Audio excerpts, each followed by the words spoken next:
And I came across a story that really bothers me. And it really, truly speaking, it should bother you, because we appreciate and understand that we are living in a political dispensation. We are living in a political season. And so we know that every political personality, political party is jostling for an advantage, which is natural. I mean, that's the natural way of doing things. You know, when you have a political environment, you want to be up front. You don't want to be behind. And so within politics, especially within the Zambian context, it's very important for us to be very careful with what we say and how we say it. Just today, I read this statement that was posted on one of the news platforms. It said, "Treat Sangwa as a political opponent wherever he is found. PF in Lusaka directs its members." Now, let me explain to you what is wrong with this statement. Now, let me be very clear. I happen to believe that this issue of eligibility by the president has been sorted out within the confines of the Constitutional Court. That's my understanding as a layperson. Now, you could argue the fine points of the issue, but I happen to believe, like many people believe, that that is water under the bridge. It's like crying over spilt milk. It's done. The court has ruled. And of course, Mr. Sangwa is well within his rights to do what he's done. He feels strongly opposed to the filing of President Lungu. And so he's done what he's done. But against the backdrop of that, whenever you read statements like this, it's a cause for concern, because the tone, the undertone of this statement reeks of havoc, and I'll explain. You see, when you're dealing with a group of people that you preside over, and you make open-ended statements like this, where you say, treat so-and-so as a political opponent wherever he is found. Guys, that is code. That's code. The way these guys on the street understand that is, whenever you run into him, harm him. Whenever you run into him, do with him whatever the hell you want. That's how the guys on the streets, background, that's how they understand this statement. It's important for leaders, and I keep saying this, guys. Leaders, whichever political party you belong to, leaders have to make sure that when they communicate with their followers, when they communicate with their foot soldiers, when they communicate with the people on the ground, you cannot make open-ended statements. You cannot make statements that have a comma at the end. You have to be concise. You have to be conclusive. You have to be comprehensive. But when you're dealing with a group of people on the ground who can interpret this line any way they want, it's a recipe for chaos. It's a recipe for potential disaster. It's a recipe for anarchy. Now, guys, I know Mr. Kennedy Kamba. Kennedy Kamba is someone that I regard as a friend. We speak on a regular basis. Anytime I run into him, We're very cordial to one another. I call him on occasion, and every time I phone him, he picks up my call. We talk. We have a very cordial relationship. But when I read this, I know what this means. Some of you may not know what this means. But it's very dangerous rhetoric. Why? Because our brothers on the ground, they interpret it in their own way.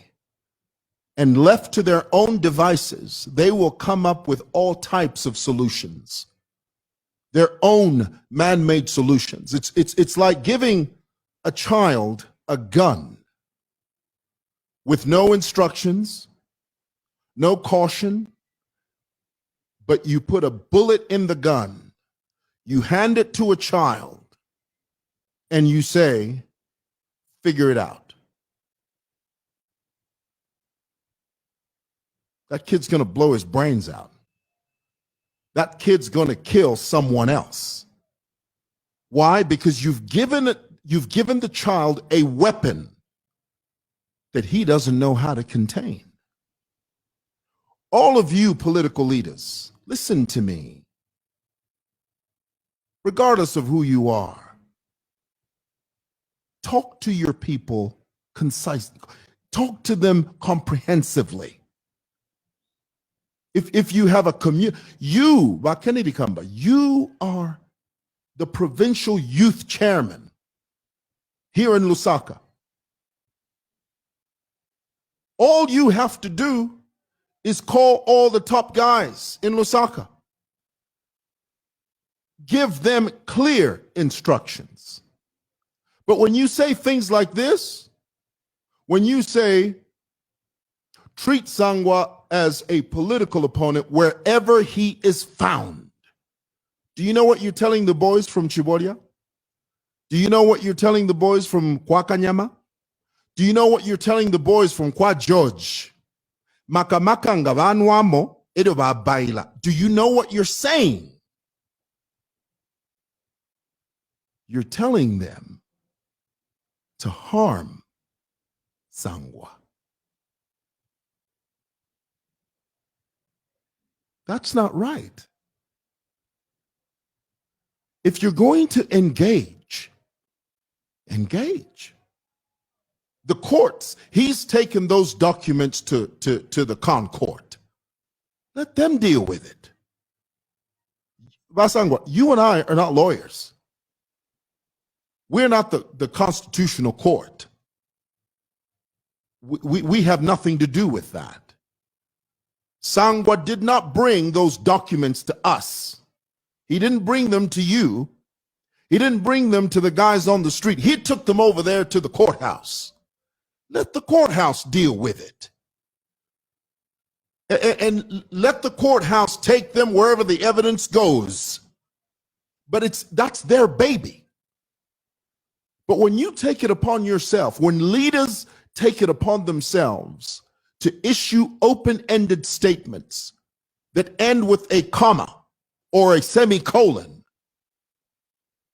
that is a recipe for violence. And it shouldn't be that way. It ought not to be that way. Love him, hate him, despise him, or loathe him. He's doing what he's doing. He's taken that document to the court. Let the courts deal with it. Far be it from you and I to start issuing low-key threats, because that's what that is. Now, is this the level to which we have degenerated, that we have failed to talk, that the only resolve we have is violence? Because the truth is, that's what this is. Guys, let's not sugarcoat it. In an election year, we all have to be careful with what we say, how we say it, the tone in which you say it. Very, very important. Let's not do that. Let's not just use words for the sake of using words. And we know deep down in our hearts, we know what the consequences of those words are. Guys, being a political party loyalist is a very difficult thing. I know you've got a lot of pressure. All of them, all of you guys. Mwewa politics. One same woman pressure imbi. Pressure that I would not even begin to fathom. I understand that. I know the stakes are high. I know we are literally in the 11th hour. I know we're standing on the precipice of do or die. But it doesn't have to be do or die at any cost. I disagree with that. At the end of the day, when the dust settles and when the dew dries, this election will be over after August the 12th. And we'll go right back to our lives. But must we be in a situation where some people are maimed, others are killed, others are made blind, others' legs are chopped off, and others are just put in a hospital bed for politics? Now, I know some of you, you're going to say, well, Mwewa, you wouldn't understand that because you're not a politician. Mwewa, you can afford to talk that way because you're not a politician and you don't know what's at stake. Oh, yes, I do know what's at stake. I'm a voter, so I know what's at stake. And it doesn't matter how high the stakes are. Nothing is worth dying for in this dispensation. People died for independence and liberation from colonialism a long time ago. We don't have to die for that. If you have a political opinion, hold to it, argue it. Nomba muzambia twaishva fyolubuli, ukumana, ukuipayana, yo atireshan yo kanshi kamumbeni. No. That's so unattractive. That's very unattractive. So my take on this is that you are opening a Pandora's box when you make these statements and the guys on the ground absorb this statement. The guys on the ground will interpret, the foot soldiers, they will interpret this any way they want. This statement can cause some zealots, some political zealots, to actually follow Sangwa to his home and burn his home. It's true. That's what this means. Wherever he's found. That's what this means. And the problem with this statement is that our friends at the Secretariat, they won't know anything about what's going on the ground. They'll just hear that, oh, basangwa badi wocha. Basangwa badi batobede imiotoka. Basangwa badi bafumieri nso. And you're the same people that will turn around and say, oh, really? How chavi pecho? This statement breeds that sort of behavior. Let's stay away from that. Shall we? Look, we know you're loyal to the president, and as you should be. But your loyalty should have a grain of patriotism in it as well. And I'm pretty sure the president would want that as well. Civility, a sense of human decency. I think we all deserve that. regardless of what someone thinks or what they do, nobody deserves to be maimed. Not in this dispensation, not in 2021. In 1932, yes. In 1948, yes. In 1963, possibly, yes.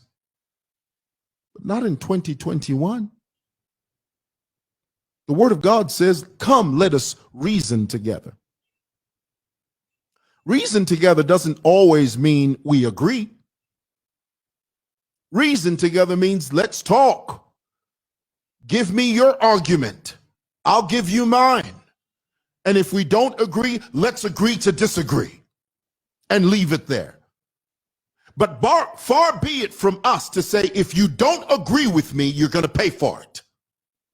You lose your eye, you lose your leg, your car will be burnt, your house will be set ablaze if you don't agree with me. What the hell is that about? No. No. I disagree with you. I don't think that's right.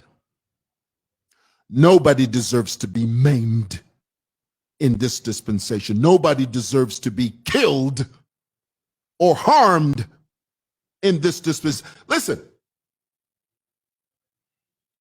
why should you die for an opinion? Why? You shouldn't have to die for it.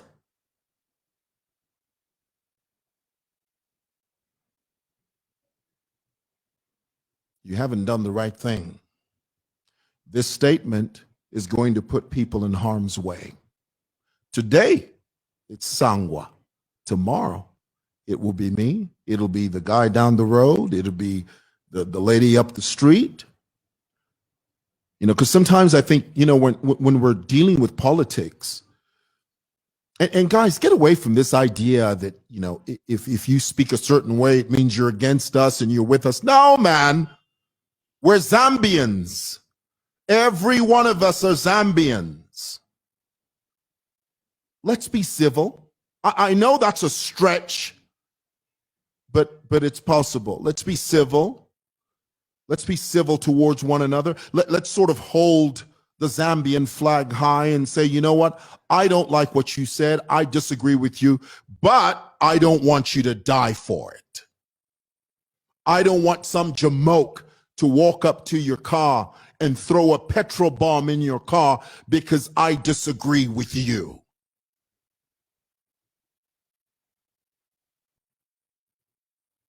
That's not right. And that's not going to fly. So my advice, my appeal to Sangwa and the people in his group, I would retract this if I were you. I would, but of course the stakes are high. They would never do this. They would never retract because it would be taken as a sign of weakness. It'll be taken as a sign of, and this is the dark side of Zambian politics. In Zambian politics, everything is black or white. Everything is painted in broad strokes. There are no gray areas. When you speak a certain way, they label you. No, you must be this. You must be that group. You must be that group. Nobody talks about patriotism anymore in Zambia. Everything is either red or green or blue or pink. Whatever happened to our country? What happened to Ubuntu? What happened to that? How did we get here? How did we get to a point where if I disagree with you, then I'm going to harm you? Where the hell did that come from? Breaks my heart.